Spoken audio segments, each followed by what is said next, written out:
Hey, c'est Sarah du Digital Marketing et Business Podcast. Aujourd'hui, je vais vous présenter l'économie digitale en Chine. On va notamment parler de consommateurs chinois, de plateformes chinoises et on ira jusqu'aux différentes stratégies marketing pour le marché chinois. Alors, qui suis-je? J'ai vécu 3 ans en Chine. Je suis diplômée d'un MBA en Digital Marketing et Business en Europe et en Chine. Je gère également différents types de business en ligne tels que whattheplan.com qui est un blog de voyage ou encore jouetchat.com qui est un site e-commerce de vente de jouets pour chats. Je suis en fait consultante spécialisée en développement digital, en SEO, en IA et en GEO. J'étais également professeur dans 2 écoles de commerce à Shanghai. J'ai enseigné la communication, le management, le marketing, la finance et le digital business à des étudiants niveau licence au Xinjiang College, qui est en fait une école de commerce chinoise en partenariat avec l'ESC Amiens. Et j'ai également enseigné niveau MBA, donc aux étudiants de l'ESCA, l'école de commerce sur le campus de Shanghai. Je vous propose donc un cours complet qui va vous apprendre comment fonctionne l'économie digitale en Chine. Voici du coup le sommaire. Toutes les thématiques qu'on va aborder, je vous les ai indiquées sur ces 3 slides qu'on va voir ensemble tout de suite. Alors déjà, on va commencer par les paiements digitaux en Chine. Puis nous aborderons la compréhension des consommateurs chinois à travers notamment l'économie. Je vous présenterai ensuite l'écosystème digital chinois, puis les différentes tendances digitales sur le marché chinois. Ensuite, nous verrons ensemble WeChat qui est une application qui est en fait une super app. Je vous présenterai toutes les fonctionnalités disponibles sur WeChat. On verra ensuite l'application Weibo, puis Little Red Book, et enfin l'application Douyin qui est en fait le TikTok chinois. Je vous ai ensuite préparé une présentation des différentes plateformes de vidéos chinoises, puis des différentes plateformes de streaming et de live streaming chinoises, et enfin des différentes plateformes e-commerce chinoises. On abordera également les stratégies online to offline sur le marché chinois. Et puis, nous verrons ensemble les différents KOL, donc les différents influenceurs, les Key Opinion Leaders en marketing sur le marché chinois toujours. Puis, les virtual influenceurs, donc les influenceurs virtuels en Chine. Ensuite, nous verrons tout ce qui est Web3. Et puis, le Chinaverse, qui est en fait le métaverse chinois qui est bien développé de nos jours avec des acteurs du Chinaverse dont on fera le tour. Et puis nous terminerons enfin par les stratégies de marque pour le Chinaverse. Voilà pour ce résumé des différentes thématiques abordées dans ce cours, dans cette série de vidéos. Bien entendu, toutes les vidéos sont disponibles gratuitement sur ma chaîne YouTube.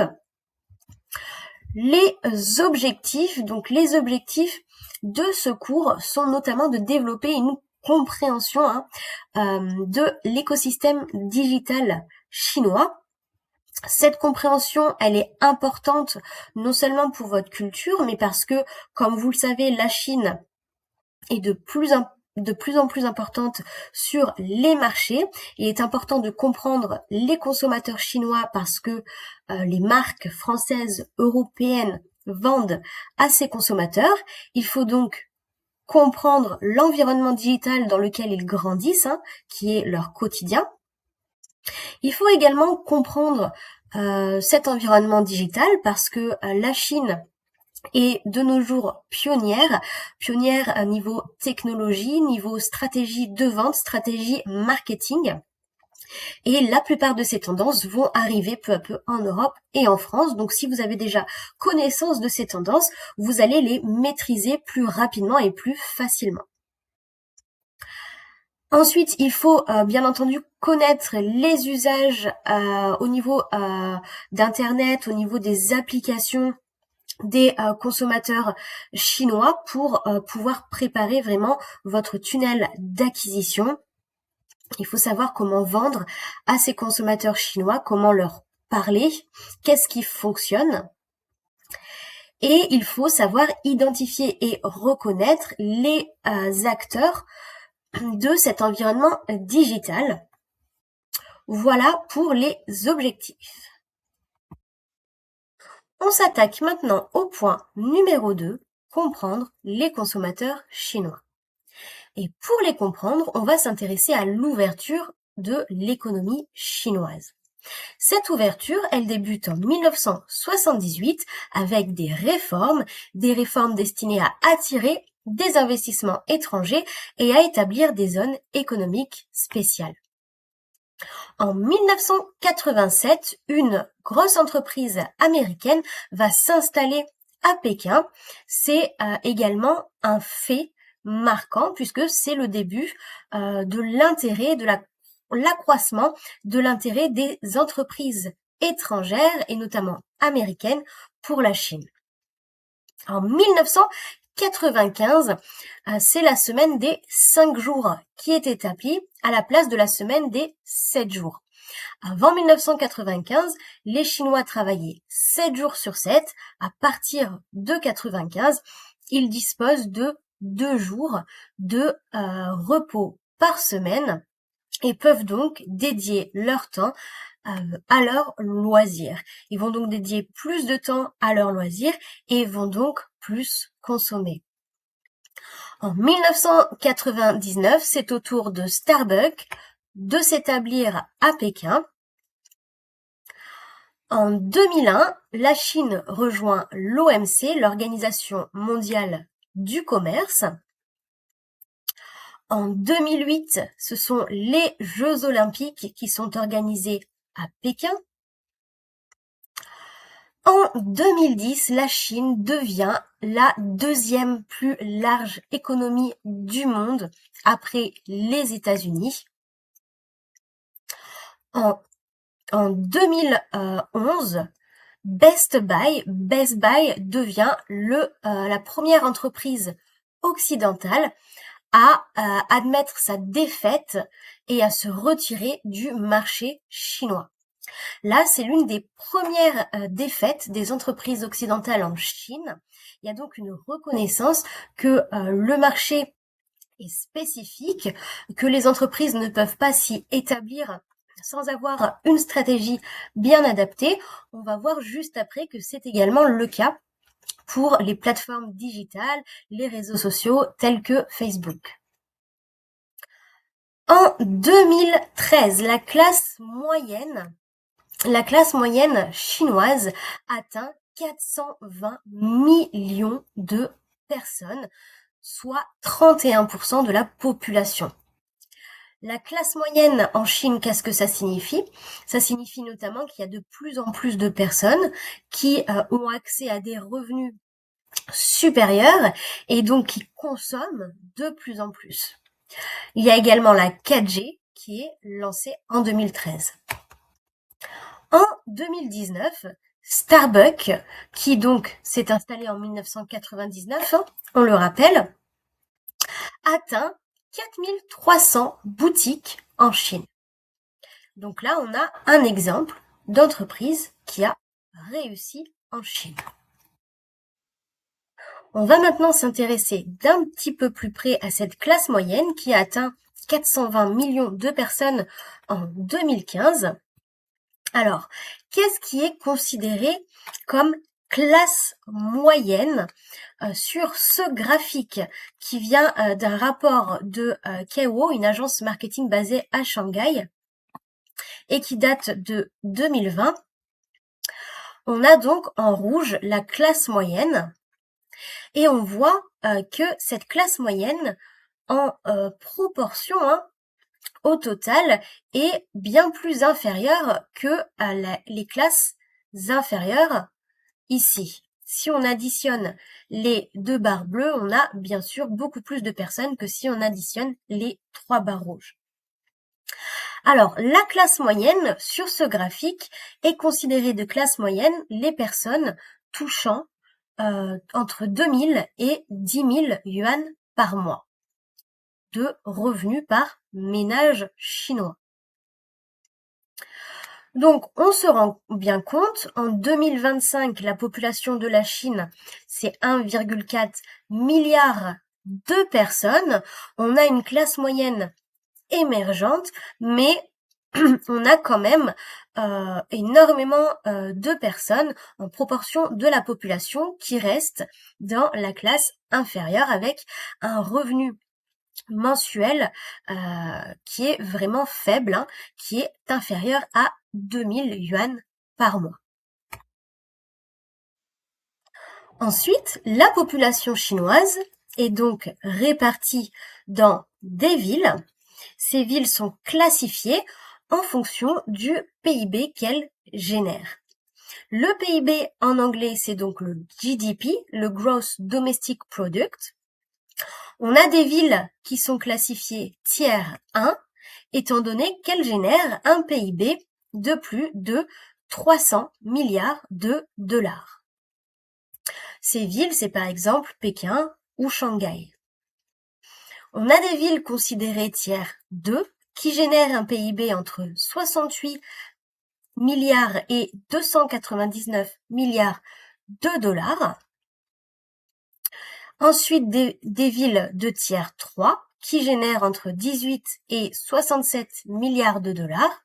Et puis les villes de tiers 4 qui génèrent moins de 17 milliards de dollars. On a donc 4 types de villes et une répartition de la population chinoise dans ces villes. Et on le voit ici. Ici en vert, vous avez donc les plus grosses villes, celles qui génèrent le plus de PIB. On a donc ici Shanghai, Guangzhou, Chongqing, Beijing et Tianjin. Ensuite, on a les villes de tiers 2 qui sont en fait dans les zones d'un vert un petit peu plus pâle. Les villes tiers 3 qui apparaissent en beige. Et puis, tout le reste, vous voyez, toute la Chine, c'est tout ça. Tout le reste en blanc. Et ce sont des zones pour des villes T4. Qu'est-ce que ça signifie? Ça signifie que la Chine a eu une forte croissance, la classe moyenne a émergé, mais on voit que ce changement s'est concentré sur l'est de la Chine. Il faut donc un petit peu émettre des réserves lorsque l'on dit que la Chine a connu un développement incroyable. Ce développement s'est concentré sur l'est, dans les villes T1 et T2, et on voit que le reste, l'ouest de la Chine, est resté un petit peu plus délaissé. Ensuite, ici, je vous ai mis du coup une nouvelle image où on voit bien les villes les plus développées. On a également Shenzhen ici, les villes T1 qui apparaissent en rouge notamment. Et donc, je vous parle ici du terme Xiachen. Le terme Xiachen, est-ce que ce serait pas la nouvelle vague de la consommation en Chine? Alors, les villes, les top tier cities, donc les villes T1, sont maintenant saturées et le marché y est extrêmement compétitif. Pousser les entreprises à à conquérir, à conquérir cet océan de consommateurs dans les lower tiers, donc les villes qui pourraient être T2, T3 ou T4, seraient donc plus intéressants. Xiachen, ça signifie plonger, to sink, plonger, et ça se réfère donc à partir à la conquête d'un marché un petit peu moins développé, à en fait s'intéresser aux zones rurales plutôt qu'aux zones vraiment urbaines et développées. Et ce marché des villes moins développées, c'est 2/3 de la population chinoise, c'est 930 millions de personnes, donc c'est vraiment un marché intéressant. Il y a un potentiel énorme donc à s'attaquer aux régions moins développées de la Chine. Et en plus, il est prédit que la consommation de ces personnes situées dans des zones moins développées, des zones plus rurales, la consommation va augmenter. Elle est en croissance. Donc si on s'intéresse en fait aux zones des villes T2, T3, T4 et qu'on réussit notre stratégie de conquête des consommateurs, étant donné que leur consommation va augmenter au fur et à mesure des années à venir, ça peut être vraiment intéressant sur le long terme. Hop. Ensuite, au niveau du genre, pour la population chinoise, on est plutôt kiff-kiff, hein, à peu près autant d'hommes que de femmes. On a donc 51,5% d'hommes dans la population chinoise et 48,5% de femmes. On voit ici la distribution en fonction de l'âge. Donc on a notamment beaucoup d'hommes qui ont entre 50 et 60 ans et beaucoup d'hommes qui ont entre 30 et 40 ans. Au niveau des femmes, même tendance, hein, plus de femmes entre 30 et on va dire 38 ans. Ici, une autre tendance, beaucoup de femmes qui ont entre 50 et 58 ans. Voilà, donc une population qui est plutôt vieillissante.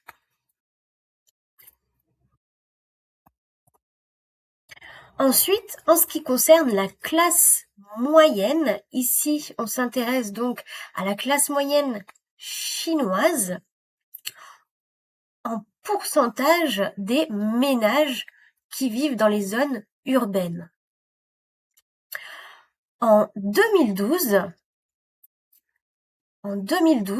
on avait 29% de personnes considérées comme pauvres. Alors qu'en 2022, on n'en a plus que 16%. Il y a donc eu une diminution des ménages considérés pauvres dans les zones urbaines. Ensuite, concernant la classe moyenne inférieure, cette classe moyenne inférieure était la classe la plus importante en 2012 avec 54% de personnes, de ménages en zone urbaine. Et en 2022, on n'en a plus que 22%. Ensuite, en 2012, alors qu'on avait seulement 14% de ménages en zone urbaine qui appartenaient à la classe moyenne supérieure, il y a eu une croissance incroyable. Hein. Ce chiffre a été multiplié par 4. On a, en 2022, 54% de ménages qui vivent en zone urbaine qui appartiennent à la classe moyenne supérieure. On voit donc ici, en fait, qu'il y a eu une sorte de décalage. Hein. Les personnes considérées beaucoup de personnes considérées comme pauvres ou appartenant à la classe moyenne inférieure en 2012 ont en quelque sorte évolué et appartiennent dorénavant, depuis 2022, à la classe moyenne supérieure. Une augmentation également pour les personnes considérées affluentes, donc aux classes supérieures. Donc, 3% des ménages vivant en zone urbaine étaient considérés affluents, donc classe supérieure en 2012. Cette proportion a été multipliée par 3 pour atteindre 9% en 2022. On voit notamment apparaître une réelle ascension sociale au sein de la population chinoise. Ensuite, concernant la distribution des revenus des ménages chinois, ici, on a donc des chiffres pour plus de précision sur ce qu'on va appeler pauvres. Donc, un ménage considéré pauvre va avoir moins de 9 000 $ de revenus par an. Ça concernait 74 millions de Chinois en 2012. Ça n'en concerne plus que 57 en 2022. Concernant la classe moyenne inférieure, les personnes donc gagnant entre 9 000 $ et 16 000 $ par an, qui étaient 138 millions en 2012, ne sont plus que 79 millions en 2022. Concernant la classe moyenne supérieure, qui dispose d'un revenu annuel entre 16 000 $ et 34 000 $, ils étaient 36 millions en 2012, ils atteignent 193 millions en 2022. Pour les ménages aux revenus les plus élevés, les affluents, on considère qu'ils sont affluents avec plus de 34 000 $ par an de revenus. Ils étaient 8 millions en 2012, ils atteignent 32 millions en 2022. On a donc ici des informations concrètes sur cette ascension sociale avec donc des revenus qui nous permettent de nous positionner, nous, avec nos catégories de classe dans les pays occidentaux. Et donc, la définition la plus commune de classe moyenne en Chine, elle a été définie par le Bureau national des statistiques, le National Bureau of Statistics, le NBS, qui a défini donc le groupe de revenus moyens comme étant un ménage de 3 personnes qui gagnent entre 100 000 RMB, 100 000 yuan, et 500 000 yuan par an.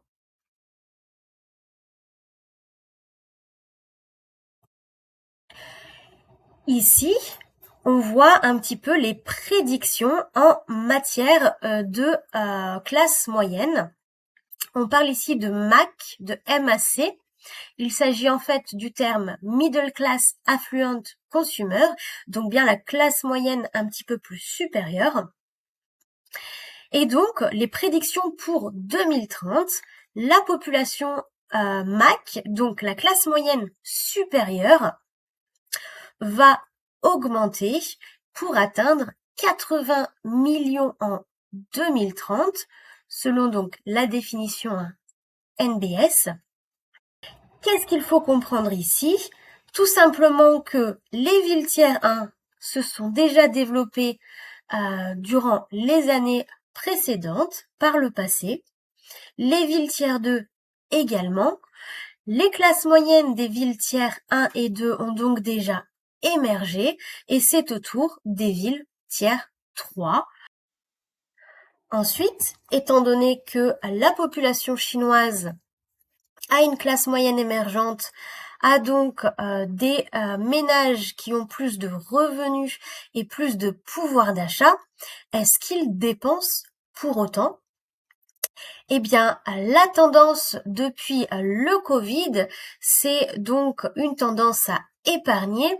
Je vous ai mis ici un article du Jing Daily où il est précisé que les consommateurs chinois restent précautionneux pour le moment, hein, et c'est bien écrit que les ménages chinois ont un taux d'épargne beaucoup plus élevé que avant le Covid, mais ça peut notamment indiquer qu'ils postponent, hein, qu'ils remettent à plus tard leurs dépenses.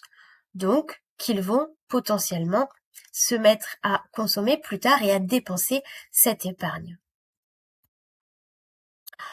Ensuite, donc, ici, vous avez l'indice de confiance des consommateurs, notamment l'indice de confiance en l'économie, hein. Si demain l'économie est bonne, les consommateurs auront confiance et se mettront donc à consommer. Ici, l'indice de confiance indique en 2020 des consommateurs plutôt confiants qui donc consommaient, dépensaient, et on a eu en 2022 une grosse baisse de cette confiance dans les marchés, dans l'économie.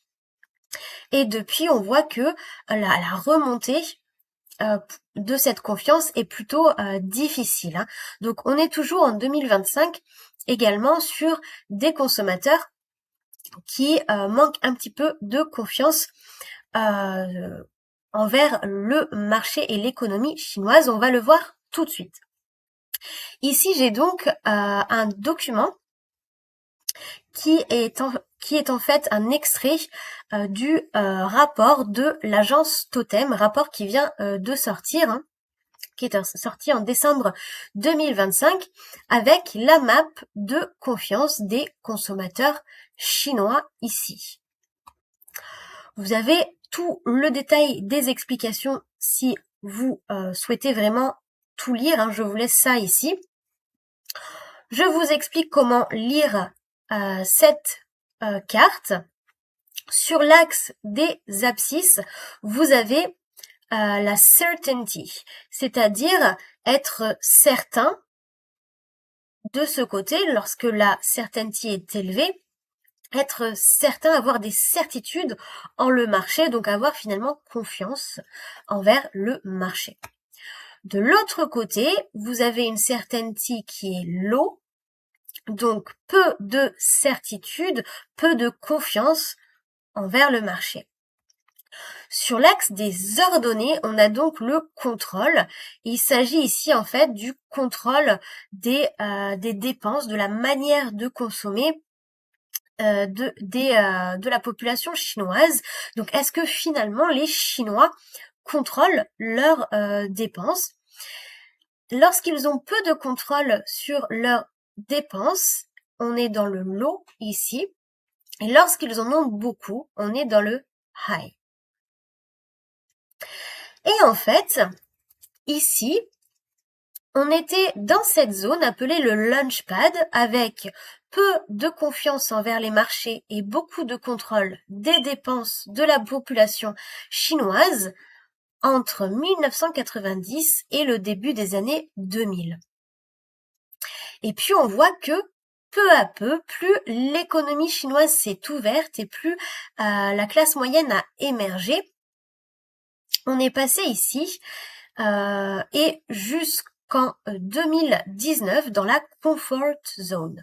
La comfort zone, c'est donc cette zone dans laquelle les consommateurs chinois ont beaucoup plus confiance envers le marché, mais gardent quand même un contrôle sur leurs dépenses, hein. Ils ne se mettent pas à consommer du jour au lendemain.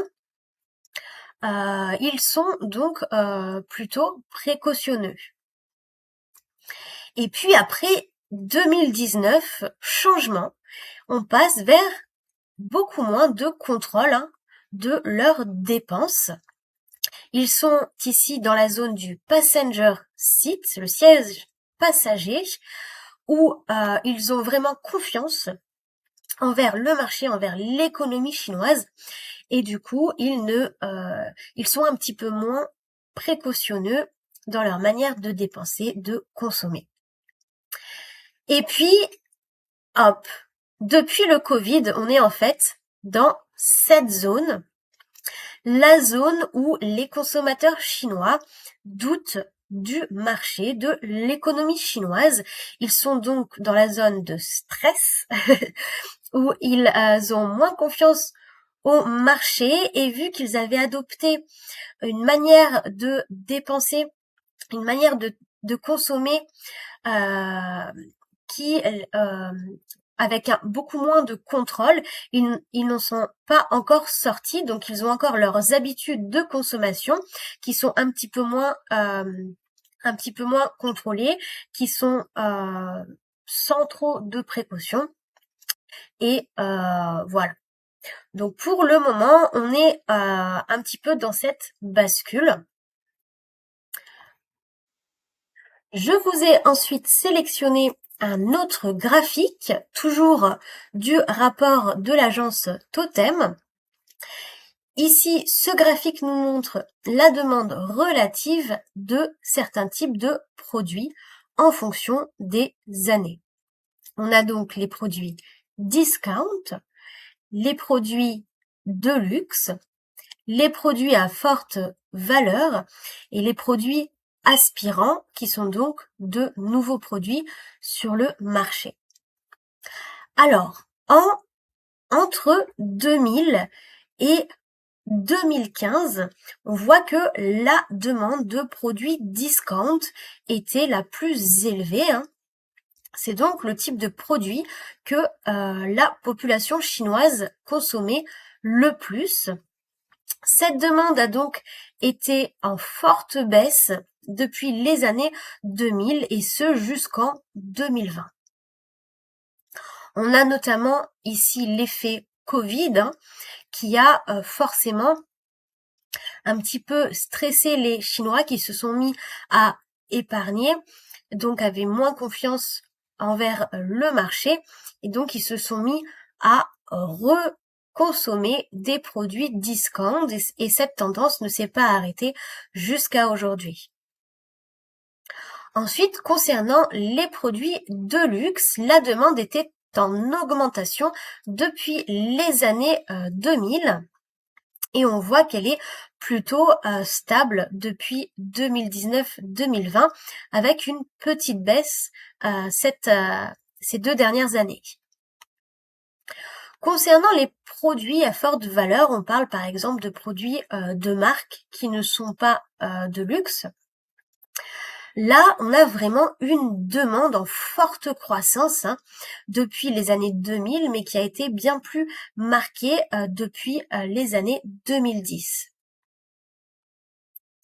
Et ensuite, concernant les produits aspirants, donc les produits nouveaux sur le marché, cette demande a connu une augmentation jusqu'au Covid, où là, on a vraiment une baisse qui a commencé et qui a ensuite été bien plus marquée, et qui continue d'ailleurs aujourd'hui.